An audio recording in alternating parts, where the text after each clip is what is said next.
आप सभी को जय मसीह की, प्रेज द लॉर्ड। आप सभी को दैनिक वचन में आज की सुबह में स्वागत करता हूं। प्रभु की नाम की स्तुति और सुंदर समय प्रभु ने दिया है। आइए हम आगे मनन में जाने से पहले हम प्रार्थना करें। स्वर्गीय पिता, मैं धन्यवाद करता हूं इस आज की सुबह दैनिक वचन में आपने दिया इस समय के लिए स्तुति करता हूं। आगे का समय आपके हाथों में देता हूं प्रभु। जितने भी सुन रहे देख रहे उन्हें भी आशीष करें इस वचन के द्वारा। आगे पवित्र आत्मा कृपा करें, यीशु के नाम से प्रार्थना मांगता हूँ, आमीन आमीन।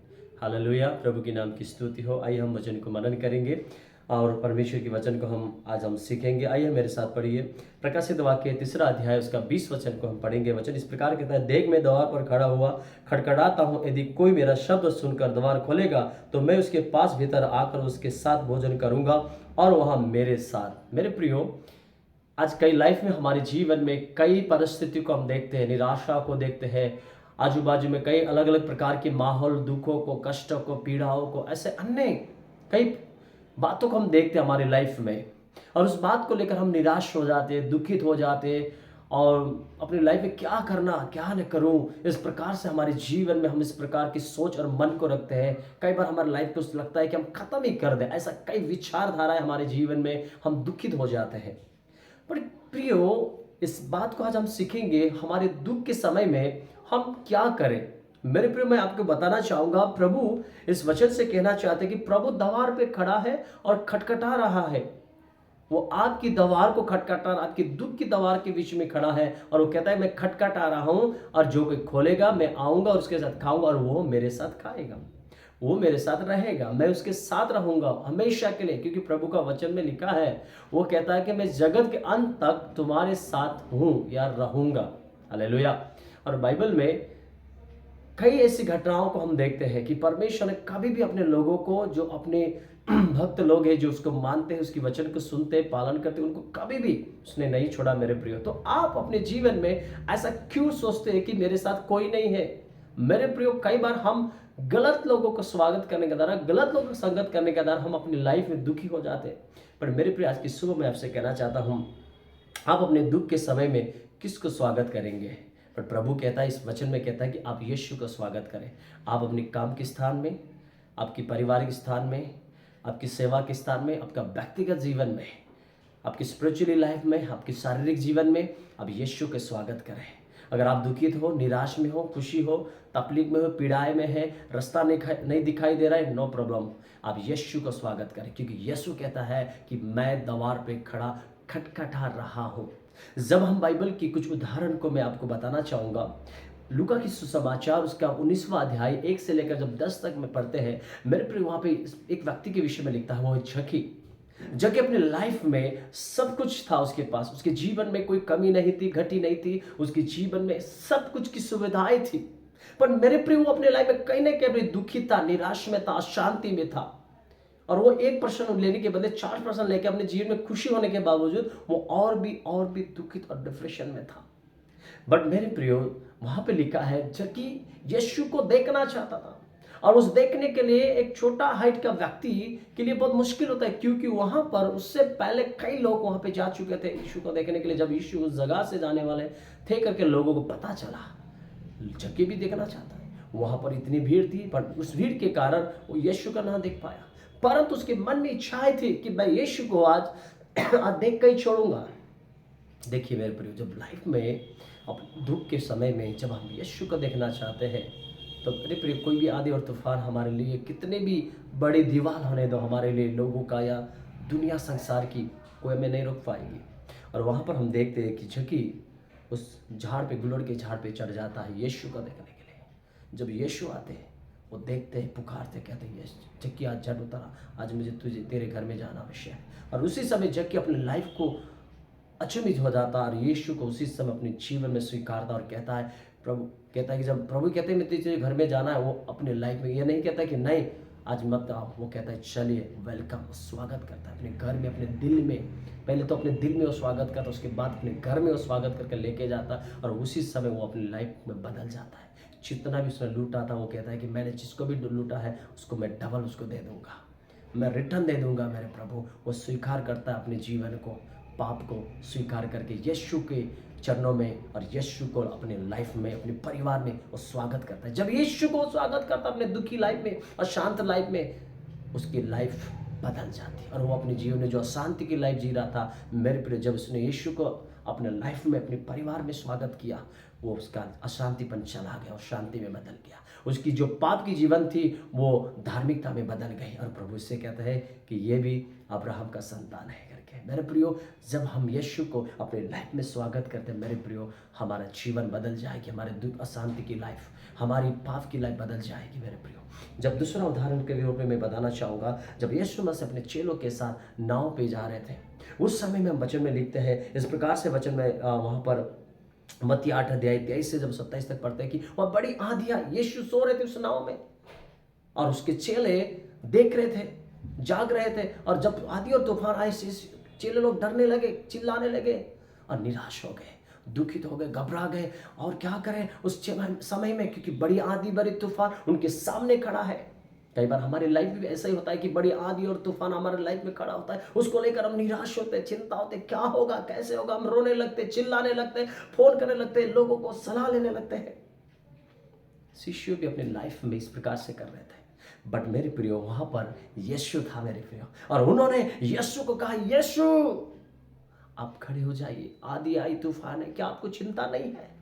बाइबल कहता है यीशु उठा और आंधी और तूफान को डांटा, और वो आंधी और तूफान मेरे प्रियो शांत हो गया। बोलने में थोड़ा आसान है, बट कार्य बहुत बड़ा है मेरे प्रियो। एक जो भाषा ना बोलने वाली चीज, उसको यीशु डांट रहा है, क्योंकि यीशु उसका अधिकार रखता है। यीशु परमेश्वर है, उसने इस जगत को बनाया है मेरे प्रियो, उसको वो अधिकार था। और ये चीज अद्भुत काम होता है कि आंधी और तूफान भी उसकी बात मानते।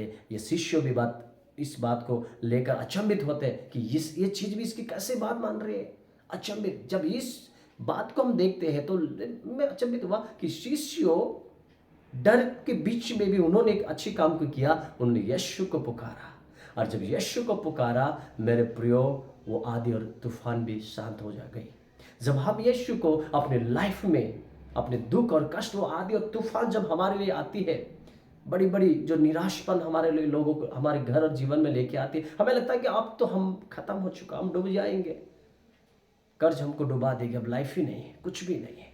मेरे प्रियो, उस समय में यीशु को पुकारे, अपनी लाइफ में, अपनी समस्या के बीच में यीशु को पुकारे। जब आप उसको पुकारते, जब उसको आप स्वागत करते अपने जीवन में, मेरे प्रियो, आपकी कितनी भी बड़ी आंधी और तूफान क्यों ना होने दो, उस बीच में यीशु जब खड़ा है, वो सब कुछ शांत हो जाएगा, वो सब समाधान हो जाएगा। तीसरी उदाहरण, अपने दुख के समय में यीशु को स्वागत करना। जब हम बाइबल में पढ़ते हैं, दानियेल की पुस्तक, उसकी 6ठी अध्याय में हम स्टडी करते हैं, जब दानियेल नबूकदनेस्सर के उस राज्य के बीच में जब था, तो वहाँ पर परमेश्वर ने उसको बड़ी पद दिया था, बड़े अध्यक्ष के रूप में, और अधिपतियों को उसका अधिकार, 3 अध्यक्ष के बीच में एक अध्यक्ष दानियेल था। और वहाँ पर दानियेल परमेश्वर का अनुग्रह पाया हुआ था, और दानियेल जो भी करता था वो अच्छा ही होता था। इसीलिए राजा की नज़र में जो था, वो बड़ा पद को, बड़ा मान और सम्मान को पा रहा था। और उनके अंडर में जो 2 व्यक्ति अध्यक्ष, 2 दूसरे और थे, उनको निराश थी कि ये व्यक्ति की बात ही सब राजा मान रहा है, हाँ, वो जो बोल रहा है वो भी सच हो रहा है। और इसकी जब वो ढूंढने लगे उसकी बुराई कि किसको कुछ ना कुछ करके गिराना है, इसको निकालना है, या हमसे आगे बढ़े जा रहा है। तो संसार में ऐसा होता है, जब आप आगे प्रभु का अनुग्रह पाते हो तो लोग को गुस्सा आता है, आपके बारे में चिड़चिड़ाने लगते हैं। उनको ये होता है कि आप उससे आगे बढ़ रहे, तो उनको जो जलन होती है, उस जलन के कारण लोग आपको गिराने की कोशिश करते हैं। और दानियेल के साथ यही हुआ मेरे प्रियो। बट इस बात को आप सोचे, दानियेल हमेशा प्रभु के चरणों में रहने वाला, 3 टाइम प्रेयर करने वाला, प्रभु की उपस्थिति रहने वाला, यीशु को, परमेश्वर को अपने जीवन में हमेशा स्वागत करने वाला, प्रभु के साथ चलने वाला था। बट ये लोग ढूंढने लगे कि इसको कैसे, इसको हम राजा के विरोध कर काम करवाए ताकि इसको निकाले। वो कुछ भी नहीं ढूंढ पाते, केवल परमेश्वर के सिवाय, उसकी प्रार्थना की लाइफ के सिवाय। राजा से फका के उसके बात करके कहते हैं अब एक मूर्ति बनाए और उसको पूजने के लिए जो ना माने उसको खत्म कर दिया जाए। यही फरमान राजा मान लेता है। और उसके बाद जब दानियेल अपनी लाइफ में इसको नहीं स्वीकारता है, 3 टाइम वही परमेश्वर को मानता है। वो कहता है कि कोई भी राजा के सिवाय आप थोड़े दिन के लिए कोई भी किसी चीज़ को नहीं पुकारना। बट दानियेल अपनी लाइफ का प्रेयर को कभी बंद नहीं करता है। कितने भी बड़ी इंसान की आज्ञा होने दो, वो कहता है कि मैं मेरा परमेश्वर की बात को मानूंगा।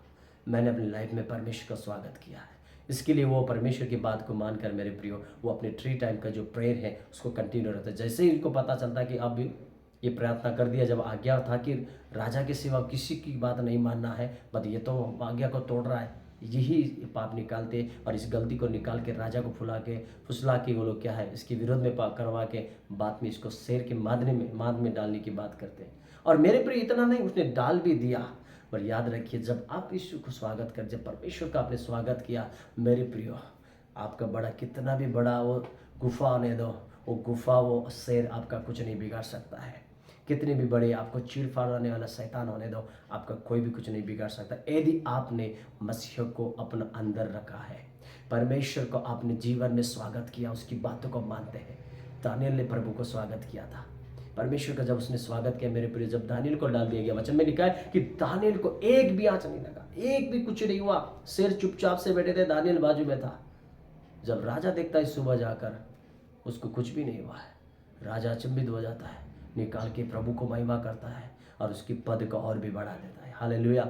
मेरे प्रिय, जब हम परमेश्वर का स्वागत करते हैं हमारे दुख के बीच में, मेरे प्रिय हमारी अशांति को शांति में बदल देता है, हमारी पाप को वो क्षमा करके हमें अनंत जीवन देने की वो वायदा करता है। मेरे प्रिय, जब हम परमेश्वर का स्वागत करते हैं हमारे दुख के समय, वो आंधी और तूफान कितने भी क्यों ना होने दो आपके जीवन में, उसे शांत कर देता है। मेरे प्रिय, जब अपने जीवन में कितने भी सिचुएशन लोग आपका विरोध होने दो, आपको गिराने की कोशिश करने दो, मेरे प्रिय, जब आपने यीशु को स्वागत किया उस दुख के बीच में, मेरे प्रिय, परमेश्वर वो पद को घटाएगा नहीं, दानियल के तरह और भी आपका पद को बढ़ाएगा। हालेलुया। एक अंतिम वचन पढ़ के मैं खत्म करना चाहूँगा। इस प्रकार लिखा है भजन संगीता उसका 34 का 10 कहता है, जवान सिंहों को तो घटी होती है और वे भूखे भी रह जाते हैं, परंतु यहोवा के खोजियों को किसी भली वस्तु की घटी ना होगी। जब आप परमेश्वर को खोजते, उसको अपने जीवन में स्वागत करते हैं, वो किसी भी वस्तु की घटी और कमी नहीं होने देता है।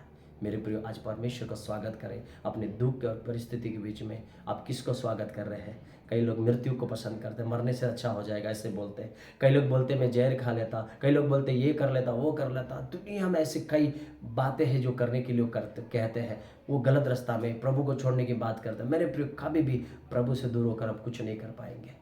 प्रभु को दूर से होकर नहीं, प्रभु को अंदर डालने से, अंदर रखने से, उसको स्वागत करने से हम समाधान को देख सकते हैं। हालेलुया। परमेश्वर आशीष करें, प्रार्थना करें। प्रभु धन्यवाद करता हूँ आज की सुंदर समय के लिए। चित्री में मेरे प्रिय भाई बहन प्रभु जुड़े हैं, उन्हें आशीष दे इस वचन के द्वारा। आपकी महिमा हो प्रभु जी, आपकी स्तुति हो। जितने भी लोग आज बर्थडे है, शादी का साल गिराने, उन्हें आशीष दे, ब्लेसिंग करें उनके जीवन में, और सारे बहुताई की आशीष मांगते हैं। धन्यवाद इस सुंदर समय के लिए, मसीह यीशु के नाम से प्रार्थना करते हैं, आमीन आमीन। प्रभु आप सबको आशीष करें। God bless you. जय मसीह की।